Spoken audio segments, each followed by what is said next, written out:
My name is Wendy Dixon. I'm 32 years old. 3 weeks ago, my parents stood up at their 40th wedding anniversary dinner and announced to 30 guests, "We're taking the whole family to Hawaii next week for another celebration." Everyone clapped. My sister squealed with excitement. I smiled, already imagining palm trees and ocean breezes, my first real vacation in years. Then I made the mistake of asking a simple question. What time is our flight? My father looked at me like I'd spoken a foreign language. My mother's smile tightened, and in front of every guest in that room, my dad said, "You don't need to know, Wendy. You're not part of this trip. Someone has to stay behind and take care of the kids." 30 pairs of eyes. 30 witnesses to the moment my family told me I wasn't really family at all. But here's what they didn't know. I had a secret, one I'd been building for 3 years, and that night, I decided it was finally time to use it.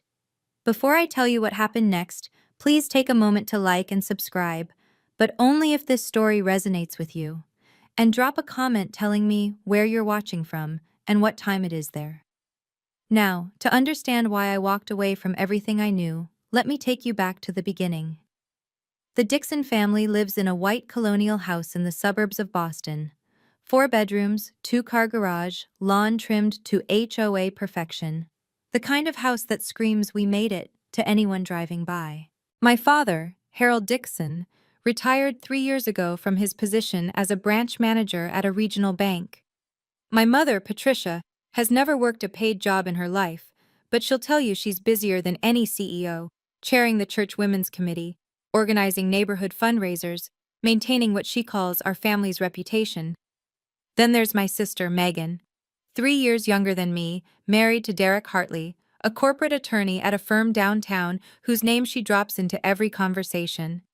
They have 2 kids, a 5-year-old named Oliver and a 3-year-old named Sophie, and a brand new Lexus SUV that always gets the prime spot in our parents' driveway. My Honda Civic, the one I've been driving for 10 years, it gets parked on the street. "Wendy, move your car," my mother would say whenever I visited. "Derek's bringing the Lexus and guests notice what's in the driveway first." I never questioned it. I just moved my car. That's the thing about being the invisible one in your family. You stop noticing all the small ways they've already decided you don't matter.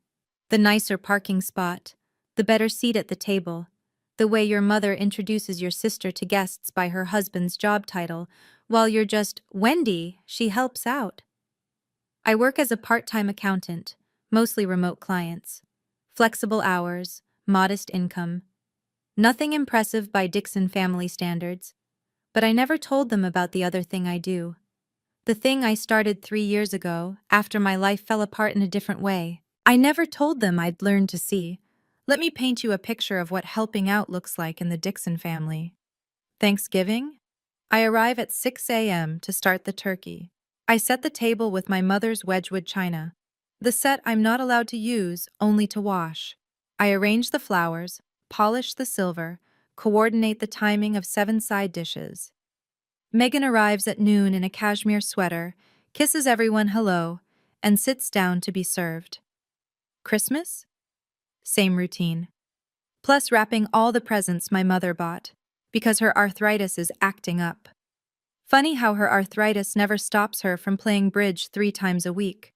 Birthday parties for my niece and nephew? I'm the entertainment coordinator, the cleanup crew, and the backup babysitter all in one. Last year, I spent 8 hours running Oliver's dinosaur-themed party, while Megan got a manicure because she needed a break. The one time I asked if maybe, just maybe, I could skip a family event because I had a deadline for a client, my mother's voice went cold. Family comes first, Wendy. We all make sacrifices. Except I'm the only one who ever seems to make them. The breaking point comes in small moments, like the year I got my Christmas gift, a kitchen apron that said "World's Best Aunt" in glittery letters. Megan gave it to me. She smiled like she'd done something thoughtful. I wore it. I wore it every single time I came over to cook, clean, and babysit. Do you want to know when I realized the truth? It hit me one random Tuesday evening while I was scrubbing my mother's Le Creuset pot after yet another family dinner. I couldn't remember the last time anyone had invited me somewhere without expecting me to work. 3 years ago, my life fell apart. I'd been dating a man named Kevin for 4 years. We talked about marriage, about kids, about a future. Then one evening, he sat me down and said the words I'll never forget. I love you, Wendy, but I don't think I'm in love with you anymore. You're just there. You're always just there. Always just there, like furniture, like wallpaper. After he left, I wandered into a pawn shop downtown. I don't know why. Maybe I was looking for something to fill the hole. That's when I saw it. A Canon DSLR camera, used but well maintained, tagged at $180. I bought it with money I should have saved. I told no one. That camera became my secret. I started photographing things most people ignore: elderly women at bus stops, the tired faces of overnight janitors, the calloused hands of a street vendor. People who society looks right through, the same way my family looks right through me. I called the series Invisible Women. I created an anonymous Instagram account. No face, no real name, just the photos. Over 3 years, I gathered 12,000 followers, people who saw what I saw, people who understood. I kept the camera wrapped in an old cashmere scarf at the back of my closet. It was the only thing I ever kept for myself. 3 weeks before my parents' anniversary party, I got an email that I almost deleted as spam. It was from a gallery in Monterey, California, Coastal Light Gallery, asking if I'd be interested in discussing my work. I stared at that email for 20 minutes before I realized my hands were shaking. But I didn't reply. Not yet. Because good things didn't happen to people like me. There's one person in my family who actually sees me. Her name is Ruth, and she's my mother's younger sister. Aunt Ruth is what my mother calls the family disappointment. She never married. She followed her passion for ceramics instead of getting a real job. 20 years ago, she moved to Carmel by the Sea to open a small cafe with a pottery studio in the back. My mother hasn't forgiven her since. Ruth threw away her potential, my mother likes to say. She could have had a good life, but she chose to play with clay. I've been calling Aunt Ruth every Sunday night for 7 years. My mother doesn't know. It was Aunt Ruth who first saw my photographs. I'd sent her one, just one, testing the waters, and her response made me cry. Wendy, this is extraordinary. You have a gift.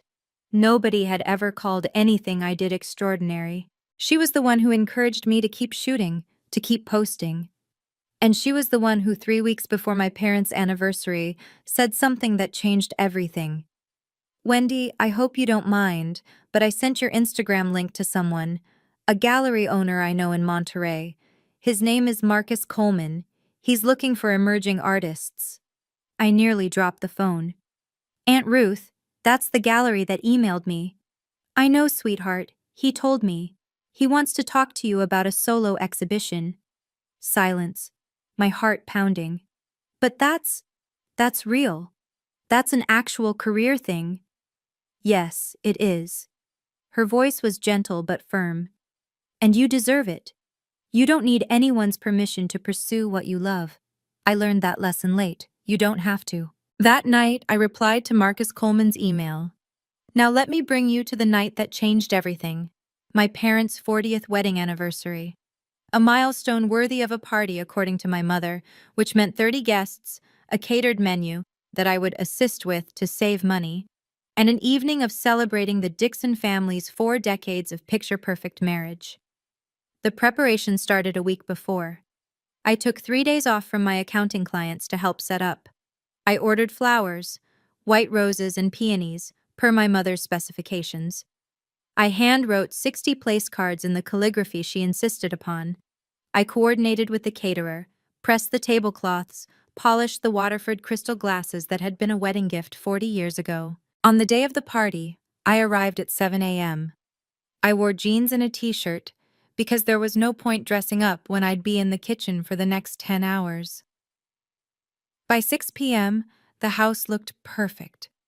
Candles glowed on every surface. The dining table stretched across the living room, set for 30 with my mother's finest china. I had changed into a simple black dress, nothing fancy, nothing that would draw attention. Wendy! My mother's voice caught me in the hallway. She looked me up and down, frowning. Is that what you're wearing? It's black. I thought it was appropriate. It's fine, I suppose. Just stay in the background. Today is about your father and me. I nodded. I always nodded. Guests began arriving at 7. The men in sports coats, the women in cocktail dresses, old colleagues, church friends, neighbors whose lawns were as immaculate as ours. 30 people who thought they knew the Dixon family. None of them knew me at all, and in 3 hours, that wouldn't matter anymore. Megan arrived at 7:15, perfectly timed for maximum impact. She swept through the front door in a red wrap dress. Diane von Furstenberg, she'd announced to anyone who asked, with Derek behind her in a charcoal suit and their 2 children dressed like catalog models. My mother rushed to embrace her, exclaiming over how beautiful she looked, how handsome Derek was, how precious the grandchildren were. I watched from the kitchen doorway, holding a tray of bruschetta. Everyone, you remember my daughter Megan and her husband Derek? My mother announced to the room. Derek's a partner at Whitmore & Associates. They just made him partner last year. We're so proud. Applause, smiles, congratulations. My mother never mentioned that I was the one who'd done Derek's taxes for 3 years, free of charge naturally. I circulated with appetizers, refilled wine glasses, answered questions from guests who didn't recognize me. Are you with the catering company? One woman asked, reaching for a crab cake. Before I could answer, my mother appeared. Oh, that's Wendy, my other daughter. She's helping out tonight. The woman smiled politely and turned away. My mother didn't notice. She never noticed. At one point, Derek approached me with Sophie squirming in his arms and Oliver tugging at his jacket. Hey, can you take them? Megan and I need to mingle. Not, would you mind? Not, thank you. Just, can you take them? Like passing off luggage. I took them. I fed them dinner in the kitchen. I wiped Sophie's face when she spilled juice on her dress. I told Oliver 3 stories to keep him from running into the living room and disrupting the party. When I finally emerged, dessert was being served. I hadn't eaten anything all day.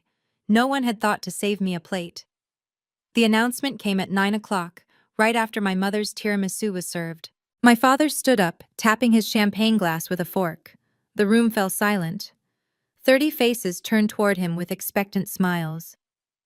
Patricia and I want to thank you all for being here tonight, he began, his voice warm with rehearsed charm. 40 years of marriage, 4 decades of building this family, this life, this home. My mother beamed beside him. Megan reached for Derek's hand. I stood near the kitchen doorway, still holding a dirty dessert plate. And to celebrate this milestone, my father continued, we have a surprise announcement. He paused for effect. My mother's eyes sparkled. Next week, we're taking the whole family to Hawaii. 1 week at the Four Seasons in Maui. A second celebration, just the Dixons. The room erupted in appreciative murmurs. How wonderful! What a gift! You two deserve it, Megan actually squealed. Dad, that's amazing! The kids are going to love it! I felt something lift in my chest. The whole family. That meant me too. For once, I wouldn't be cooking, cleaning, or babysitting. I'd actually be included. I stepped forward, allowing myself a small smile. That sounds incredible. What time is our flight? The question hung in the air. My father's expression shifted. He glanced at my mother. Something passed between them. A look I'd seen 1,000 times but never understood until that moment. Wendy, he said slowly, you don't need to know the flight time. The room went quiet. Not the comfortable silence of anticipation, but the tense quiet of something going wrong. I don't understand, I heard myself say. My father cleared his throat. Because you're not going. 30 pairs of eyes. That's how many people watched my father tell me I wasn't part of the family vacation. Someone needs to stay behind, my mother added, as if this were the most logical thing in the world. Megan and Derek need a real vacation. That means you'll watch the children. But, I started. Wendy, honestly. My mother's tone sharpened. You don't have anything important to do. Megan works hard. She deserves a break. Megan works hard. Megan, who hadn't held a job since Oliver was born. Megan, who had a nanny 3 days a week and still complained about being exhausted.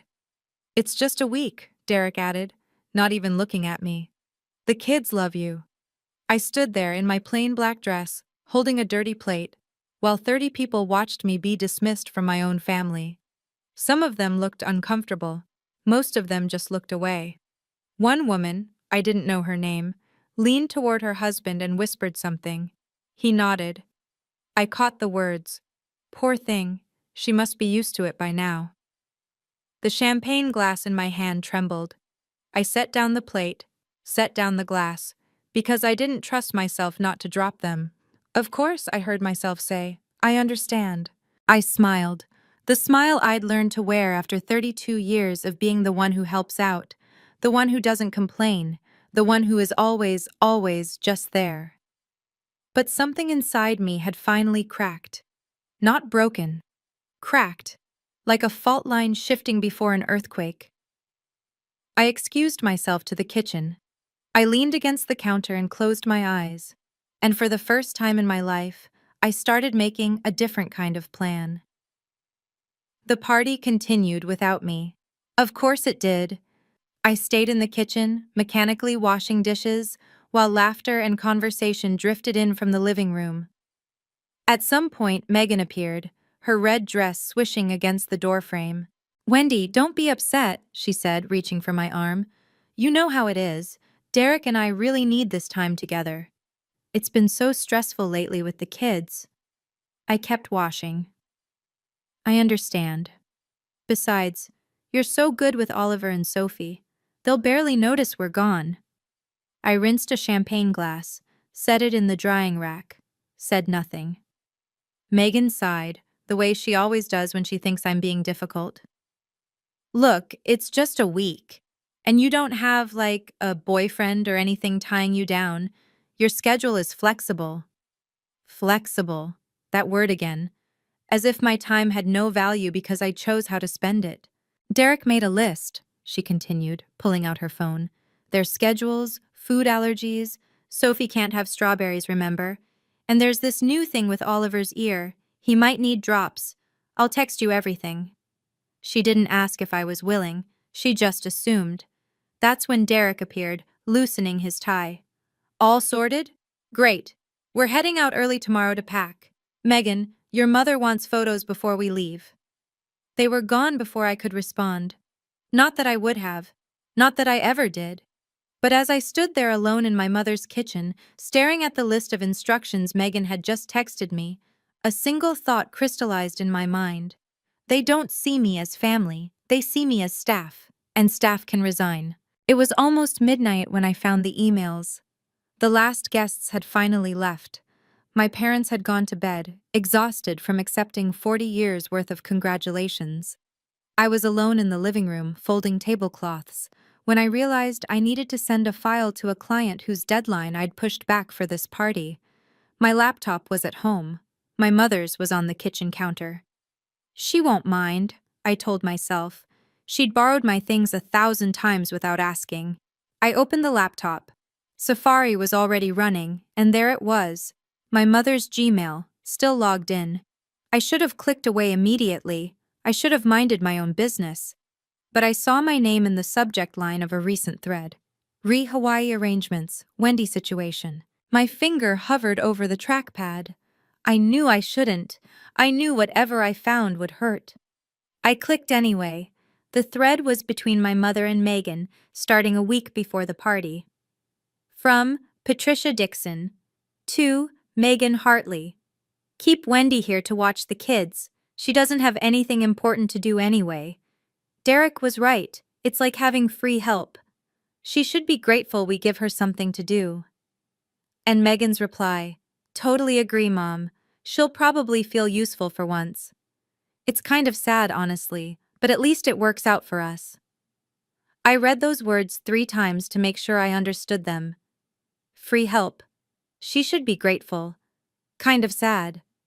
I took screenshots. I emailed them to myself. I deleted my email from the sent folder and cleared the browser history. Then I sat in my mother's dark kitchen, in the house where I'd grown up, and finally let myself understand exactly what I was to them. I drove home at 1 in the morning through empty streets. My apartment was small, a one-bedroom in a building that hadn't been updated since the 90s. Beige carpet, white walls, furniture I'd bought secondhand. My mother had called it depressing the one time she visited, but it was mine, the only space where I could breathe. I sat in the darkness for a long time, staring at my phone. The email from Marcus Coleman glowed on the screen, the one I'd answered but never followed up on. We'd exchanged a few messages about a potential meeting. He wanted to see my full portfolio in person. He was excited about the series. I could go. I could actually go. I picked up my phone and called the only person who would understand. Aunt Ruth answered on the second ring, even though it was past midnight. "Wendy, what's wrong?" I told her everything. The announcement, the humiliation, the emails. My voice cracked exactly once when I read aloud the words "free help." When I finished, there was silence on the line. Then Aunt Ruth said something I'll never forget. "Wendy, I have a spare room above the cafe.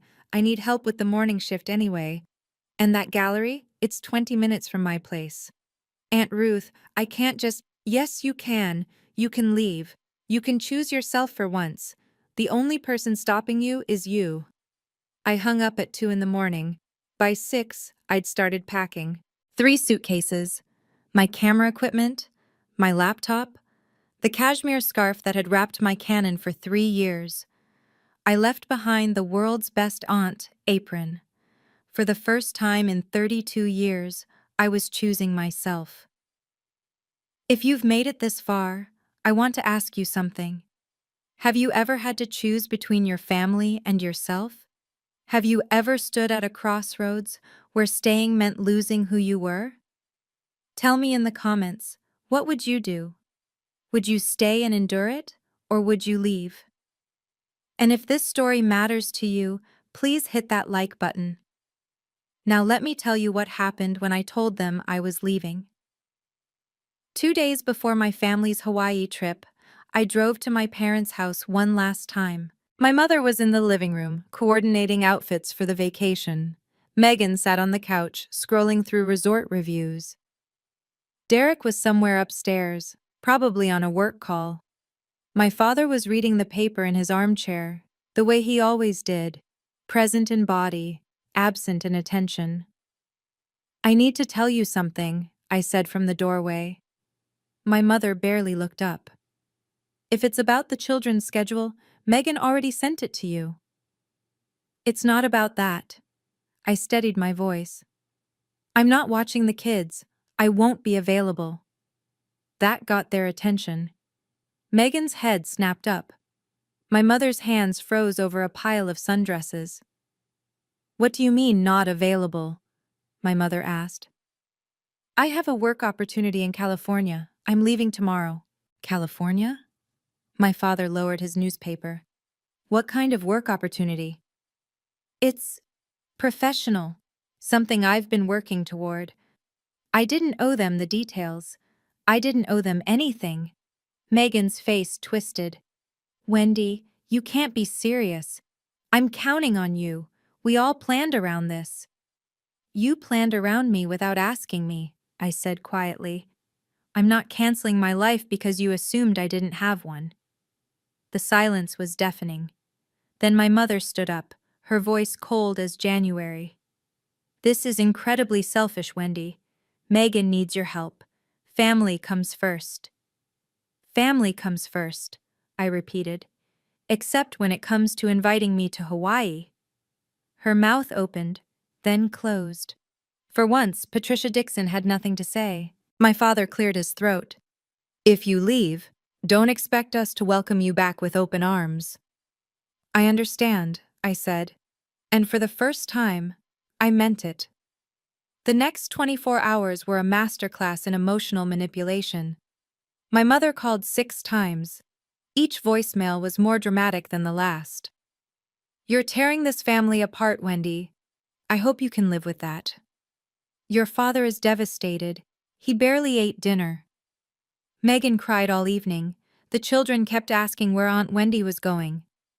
Megan took a different approach, weaponized vulnerability. "Wendy, I don't understand why you're doing this to me. I'm your sister. Don't you care about us at all?" And then, the text that nearly broke me.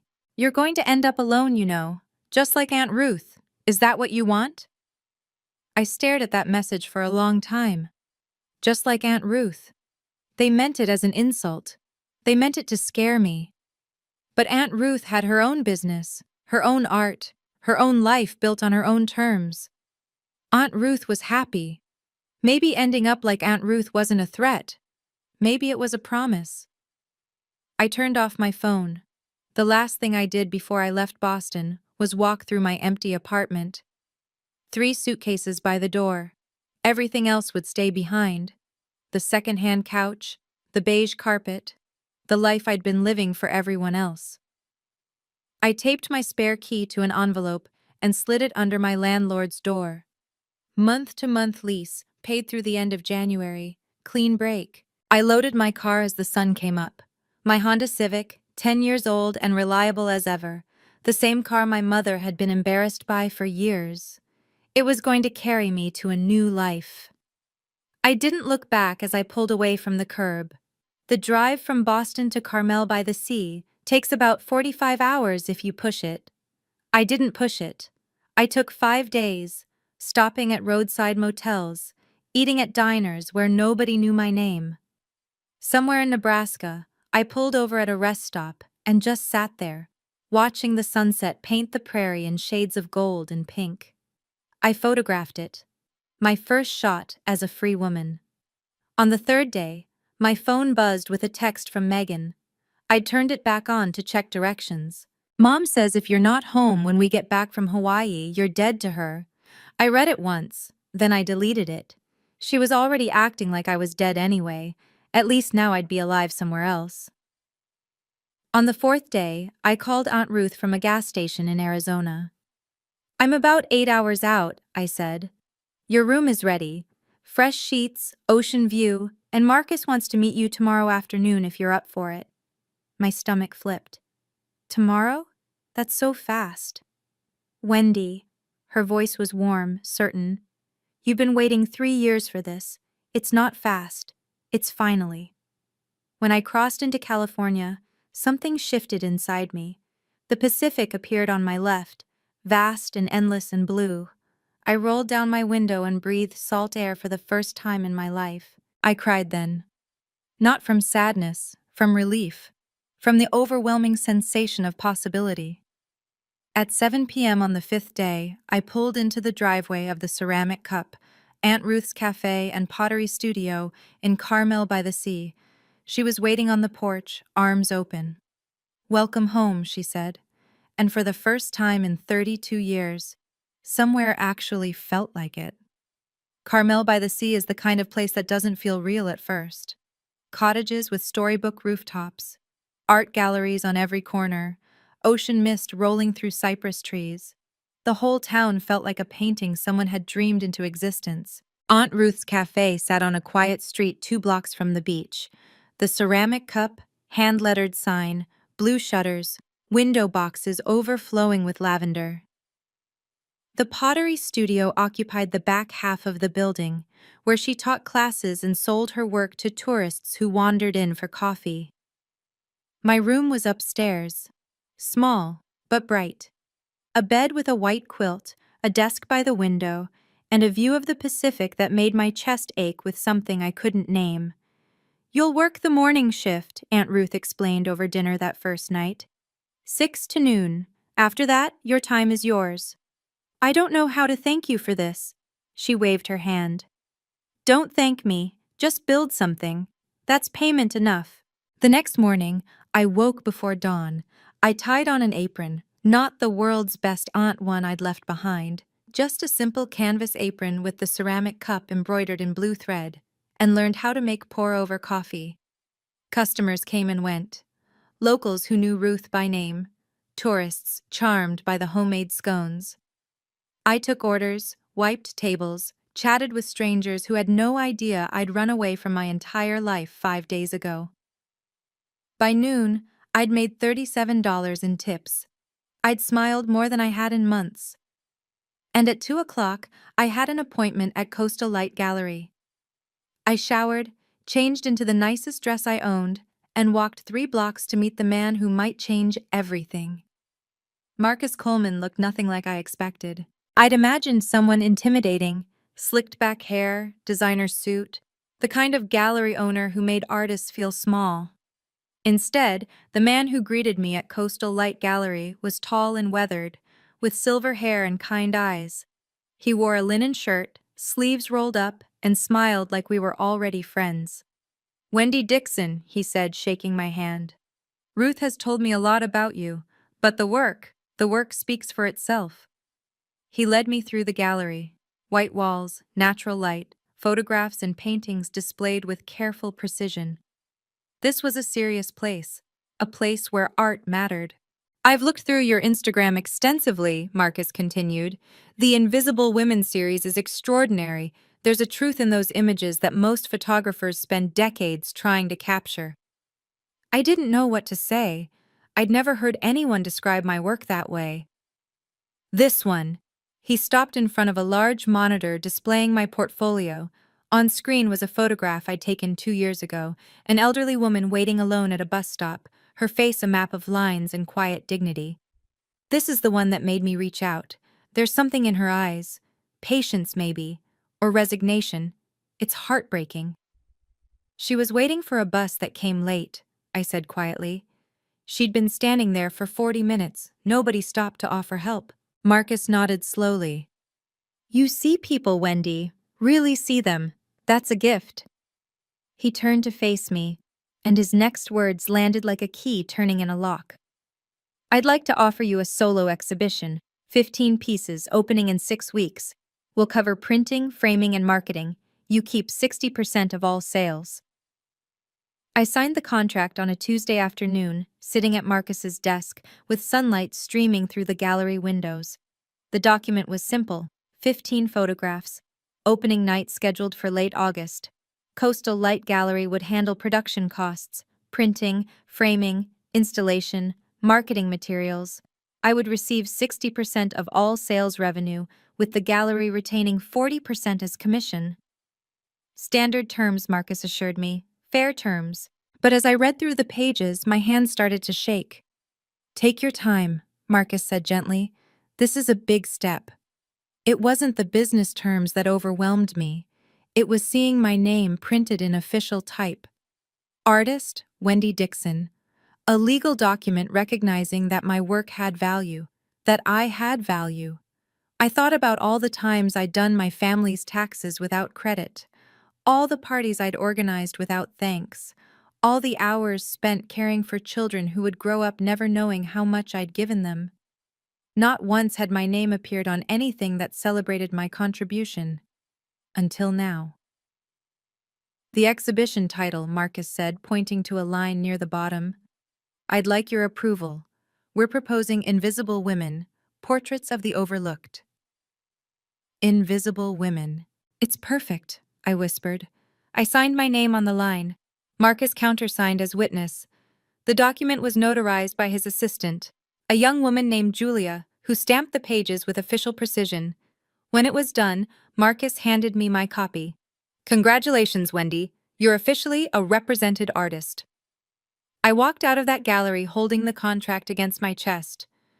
Physical proof that I wasn't nothing, that I'd never been nothing. For 3 years I'd built something in the shadows. Now, finally, it was about to step into the light. While I was building my new life in California, my family was discovering what my absence actually meant. I didn't witness these events firsthand, of course. I heard about them later, pieced together from voicemails and texts, and one very awkward phone call from my father. Apparently, Hawaii was a disaster. Without me there to babysit, Megan and Derek couldn't enjoy a single, adults-only dinner. Oliver threw a tantrum on the beach, because no one had remembered to pack his special sandcastle bucket, something I always remembered. Sophie developed an ear infection on day 3, and nobody could find the pediatrician's number because I'd always been the one to keep track of medical information. My mother spent most of the trip complaining that the resort staff wasn't as attentive as expected. She called the concierge 3 times to complain about turned-down service.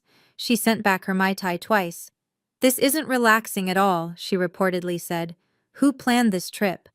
My father, wisely, did not remind her that she had planned it herself. The texts started arriving on day 4. "Wendy, where are the kids' medication records? Wendy, what's Oliver's bedtime routine? He won't sleep. Wendy, the restaurant doesn't have a kids' menu. What would they eat?" I didn't respond. I was too busy printing proofs at a photography lab in Monterey, selecting frames, and meeting with a journalist from Carmel magazine who wanted to interview me. But here's the thing about absence.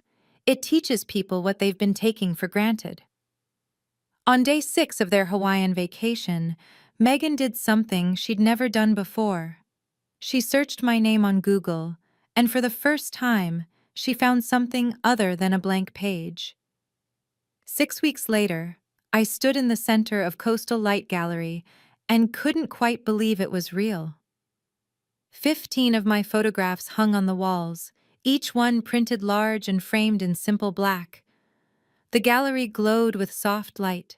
A string quartet played in the corner. Marcus's idea, not mine. A bartender in a crisp white shirt poured champagne. 50 guests moved through the space. Local artists I'd met through Aunt Ruth. Collectors Marcus had invited. A journalist from Carmel magazine, already taking notes. People who had come specifically to see my work, on gallery walls, with price tags that made me dizzy. I wore a navy dress. Simple, elegant, nothing that screamed for attention. My hair was down for once. I'd even put on lipstick, something I rarely did. Aunt Ruth appeared at my side, pressing a glass of champagne into my hand. "How do you feel?" "Terrified," I admitted. "What if nobody buys anything?" "Someone already has." She nodded toward a woman in pearls examining the centerpiece of my exhibition, the bus stop photograph, the one that had caught Marcus's attention. A small red dot had appeared on the wall placard beside it. "That's Mrs. Pemberton. She owns half the art in Monterey County. She just bought that piece for $3,000. $3,000. For something I'd created. "Wendy." Marcus approached, grinning broadly. "I want to introduce you to someone from the magazine. They're considering you for next month's cover feature." Cover feature. Magazine cover. My face, my name, my story, all in print. I was halfway through that introduction when the gallery door opened and my world tilted on its axis. Megan and Derek walked in, still sunburned from Hawaii. They looked completely out of place. Megan wore a floral sundress more suited to a beach brunch than an art opening. Derek had his phone out, already frowning at something on the screen. They both scanned the room with expressions I knew well, the look my family wore whenever they encountered something outside their understanding. Then Megan saw me. "Wendy!" She rushed forward, arms outstretched, like we were reuniting after a long separation she'd been dreading. "Oh my God, we've been so worried about you!" 50 guests turned to look. The string quartet faltered for half a beat before continuing. "Megan," I kept my voice calm. "This is unexpected. We had to come." Her eyes were wide, earnest. "We flew in yesterday. Mom found your Instagram. She's been calling everyone trying to track you down." Derek appeared behind her, nodding at me like we were business associates. "Wendy, nice place." "It's a gallery," I said. "My gallery opening, actually." Megan blinked, taking in the photographs on the walls for the first time, taking in the guests, the champagne, the price tags. "You did all this?" Her voice was genuinely confused. "Since when do you do this?"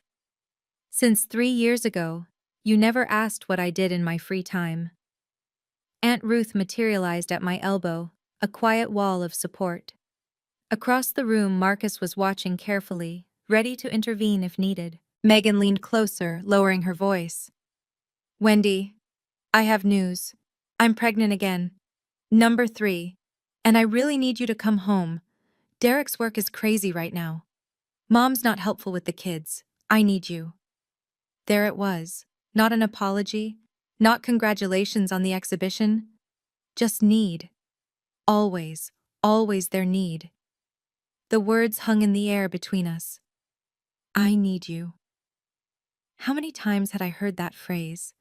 How many times had I dropped everything, rearranged my life, made myself small enough to fit into the space they'd carved out for me?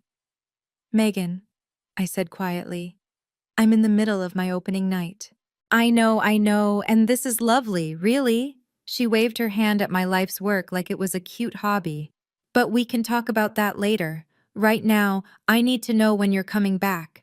She's not coming back. Aunt Ruth's voice cut through like a blade.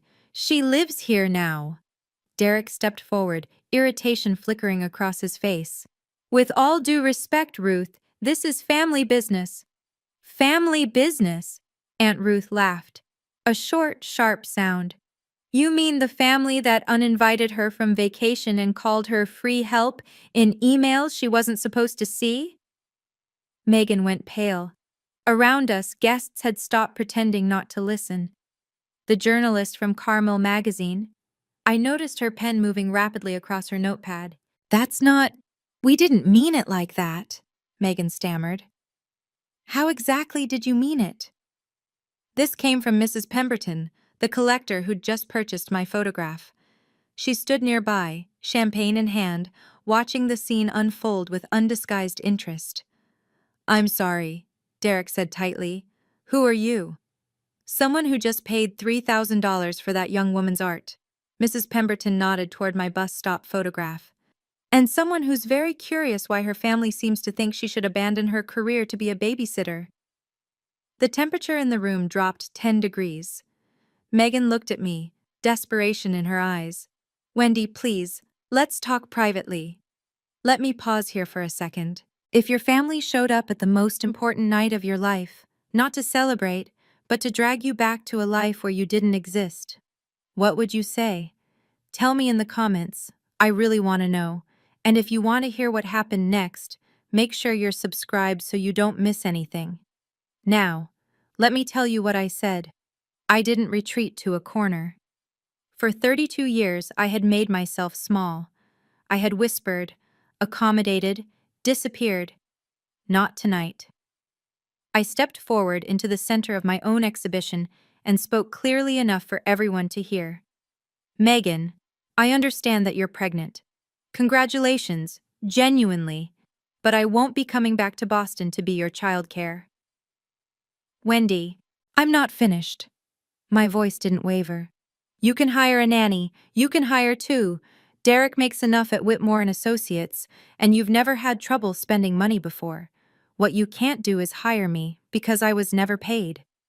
Megan's mouth opened, then closed. Around us, I could feel the gallery guests leaning in. This isn't a hobby, I continued, gesturing to the walls. This is my work. I've been building this for 3 years while everyone in our family assumed I had nothing important to do. And just so we're clear, I pointed to the photograph Mrs. Pemberton had purchased. That piece just sold for $3,000.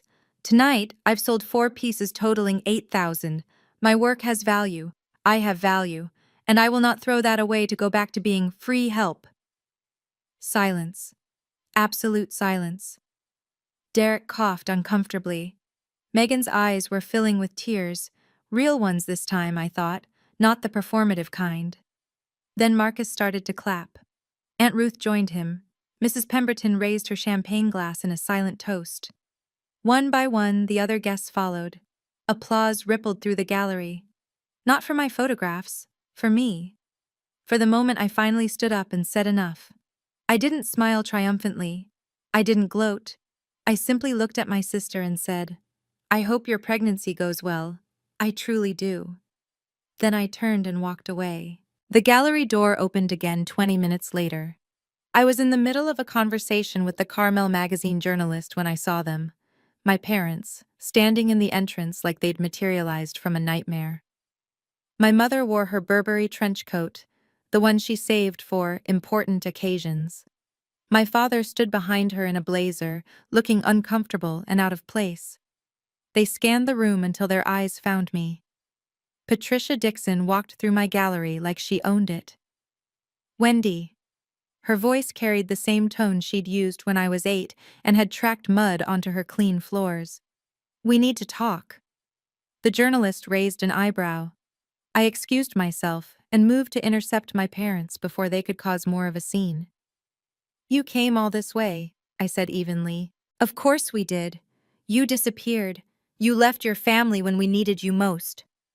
My mother's voice trembled with righteous indignation. And now I find you here, playing artist, while your sister is pregnant and struggling. Megan is pregnant and wealthy, I corrected. She's not struggling. She's inconvenienced. Don't be cruel, Wendy. This isn't you. You're right. I took a breath. It isn't the me you wanted, the me that you could count on to do whatever you asked. But that Wendy was never seen, Mom. She was just used. My father cleared his throat. Wendy, your mother is trying to say. I know what she's trying to say, Dad. I've heard it my whole life. Family comes first. Make sacrifices. Don't be selfish. I met his eyes. But I wasn't part of the family trip to Hawaii, remember? So, which is it? Am I family or aren't I? Neither of them had an answer. My mother recovered first. Hawaii was one trip, she said dismissively. You're blowing this out of proportion. Someone had to stay with the children. Someone, I repeated. Why me? Why always me? Because you have the time. You don't have a husband, you don't have children of your own. What else would you be doing? I'd wondered if I would ever use those screenshots. Part of me had hoped I'd never have to. But standing there, in my gallery, surrounded by my work and my witnesses, I realized that some truths need to be spoken aloud. I pulled out my phone. Let me read you something, I said, my voice steady. This is an email you sent to Megan before the anniversary party. My mother's face went white. Keep Wendy here to watch the kids. She doesn't have anything important to do anyway. It's like having free help. She should be grateful we give her something to do. The gallery had gone silent again. I could feel every eye on us. And Megan replied, I continued. She'll probably feel useful for once. It's kind of sad. Megan, standing a few feet away, looked like she wanted the floor to swallow her. Wendy, my father started, where did you— It doesn't matter where I found it. What matters is that you wrote it. I lowered my phone. I'm not reading this to embarrass anyone. I'm reading it so you understand why I left. You didn't see me as family. You saw me as staff, and staff has the right to quit. My mother's mouth opened, opened again. For the first time in my life, Patricia Dixon was speechless. The journalist from Carmel magazine was still writing. It was Derek who broke first. This is ridiculous, he snapped, stepping forward. Wendy, you're making a scene over nothing, so your family asked you to babysit. Big deal. That's what families do. Not everyone gets to run off and pretend to be an artist. Pretend? Mrs. Pemberton's voice cut through the room like ice. I just spent $3,000 on her work. I don't pay that kind of money for pretend. Derek turned, his corporate composure cracking. With respect, ma'am, you don't know this family. This is between us. Actually, I know exactly what I need to know. Mrs. Pemberton set down her champagne glass. I know that young woman has spent years photographing people society overlooks. And I know her own family treated her exactly the same way. A murmur rippled through the gallery. Guests were openly staring now, the kind of attention my mother had always craved, but not like this. Never like this. My mother tried to salvage the situation. This is a misunderstanding. Family jokes are being taken out of context. A joke? Another voice, a woman in her 60s with silver hair and a kind face. I'd sold her a photograph earlier that evening. Telling your daughter she has nothing important to do? Calling her free help? What's funny about that? More murmurs. More judgment. The social capital my mother had spent decades accumulating was evaporating in real time. I think, Aunt Ruth said gently, it might be time for you to leave. My mother's face flushed scarlet. My father took her arm. Megan was crying now. Real, humiliated tears. Derek stood frozen, finally understanding that his courtroom tactics meant nothing here. "Wendy," my mother said, her voice shaking, "you'll regret this." "No," I said quietly. "I really won't." My mother left first. She turned on her heel without another word, pulling my father behind her. The gallery door closed with a soft click that somehow echoed louder than a slam. Megan lingered, mascara smudged, arms wrapped around herself like a child caught misbehaving. "Wendy," her voice cracked, "I didn't know you felt this way. I thought you liked helping." "No, you didn't," I said, not unkindly. "You didn't think about it at all. None of you did." Derek put a hand on Megan's shoulder. For once, he said nothing. Maybe he'd finally run out of arguments. "I hope your pregnancy is healthy," I added. "I hope your kids are happy. But I won't be their live-in aunt anymore. If you want to be in my life, it has to be different. It has to be equal." Megan nodded, tears streaming. "I understand." I wasn't sure she did. But it wasn't my job to make her understand anymore. They left through the same door our parents had used. The gallery let out a collective breath. Aunt Ruth appeared beside me, wrapping an arm around my shoulders. "You okay?" "I think so." I let out a shaky laugh. "I just told off my entire family in public, at my own art show." "You did, and you were magnificent." Marcus approached, pressing a fresh glass of champagne into my hand. "For what it's worth, I've been doing this for 20 years, never seen an opening night quite like this one." "Is that good or bad?" He smiled. "Let's just say everyone here is going to remember your name, and that, Wendy Dixon, is exactly what an artist needs." I looked around at my photographs, my gallery, my new life. For once, I didn't feel invisible.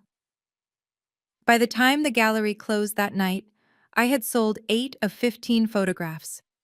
8 pieces, $14,000 in total sales. 8,400 would go to me. 60%, just like the contract promised. Marcus handed me the printout of the evening's transactions as the last guest filtered out. Not bad for an opening night, especially one with unexpected family drama. I stared at the numbers. $8,400. More than I'd made in 3 months of part-time accounting work. "Mrs. Pemberton wants to commission a piece," Marcus continued. "She has a vacation home in Big Sur, wants you to photograph the coastline." "A commission?" "Private collectors often work that way. She liked your eye. She wants to see what you do with her landscape." He handed me a business card. "Her assistant's contact. Call them next week." I tucked the card carefully into my clutch, next to my copy of the gallery contract. "And the magazine interview," Marcus added. "Susan said she has enough material for a feature. They're considering you for next month's cover." Cover? Of an actual magazine, with my name and my face and my story. Aunt Ruth helped me carry the unsold photographs back to my room above the cafe that night. 7 pieces, still waiting for the right buyers. But 7 was better than 15. 7 meant people had seen value in what I created. I set the check on my desk, the first check I'd ever received for my art, and photographed it. Not to post anywhere, just to remember. Payable to Wendy Dixon. $8,400. Proof. Physical proof that I wasn't nothing, that I'd never been nothing at all. 2 months later, my new life had a rhythm. I woke at 5, watched the sun rise over the Pacific from my window, and opened the ceramic cup by 6. Morning shift until noon, pouring coffee, chatting with regulars, learning the names of locals who now recognized me as Ruth's niece, the photographer. Afternoons belonged to my work.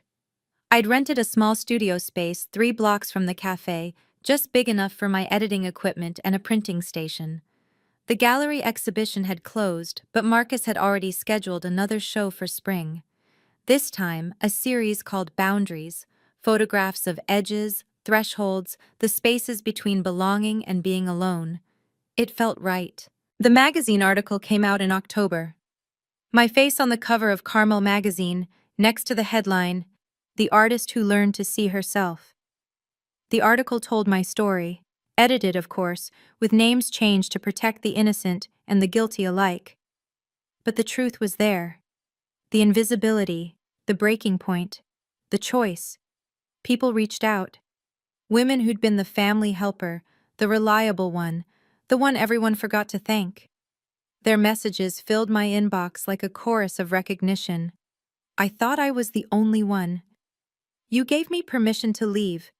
Thank you for showing me it's possible." My family reached out too, eventually. Megan texted after the baby was born. A girl named Charlotte.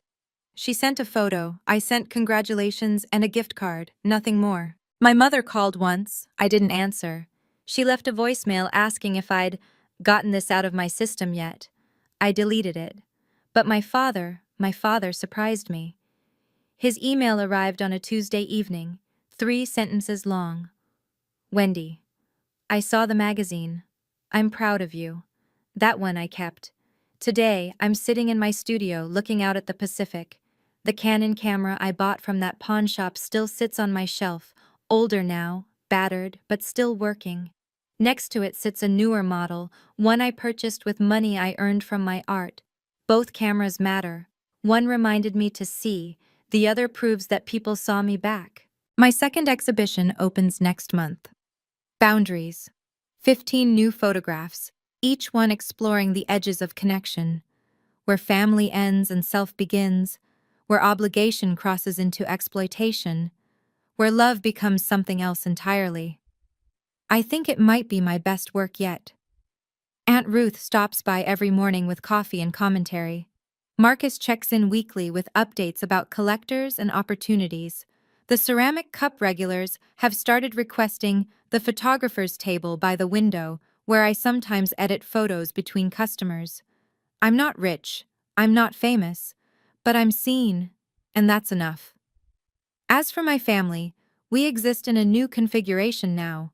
Christmas cards, birthday texts, the occasional update about the children.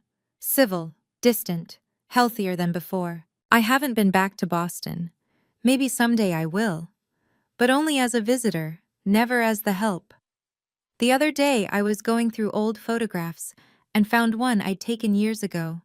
A self-portrait, shot in the mirror of my Boston apartment, back when I was still invisible.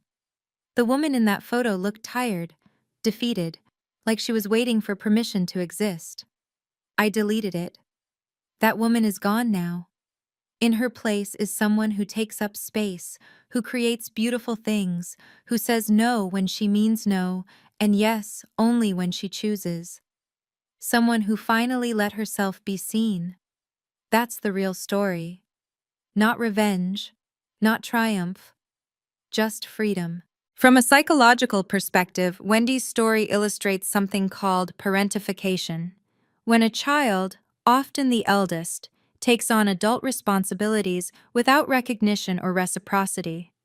She also occupied the scapegoat role, the family member whose needs are consistently deprioritized, while a golden child, Megan, receives endless attention and resources. Here's what I want you to take away from this. Setting boundaries isn't betrayal. It's not abandonment. It's the recognition that you cannot pour from an empty cup, and that the people who truly love you won't ask you to. If you're in a situation like Wendy's, remember, your worth isn't measured by how useful you are to others. It's inherent. It was always there. And sometimes, the bravest thing you can do isn't fight back. It's walk away, build something of your own. Let your life speak louder than any argument ever could. You deserve that. We all do. Until next time, take care of yourself.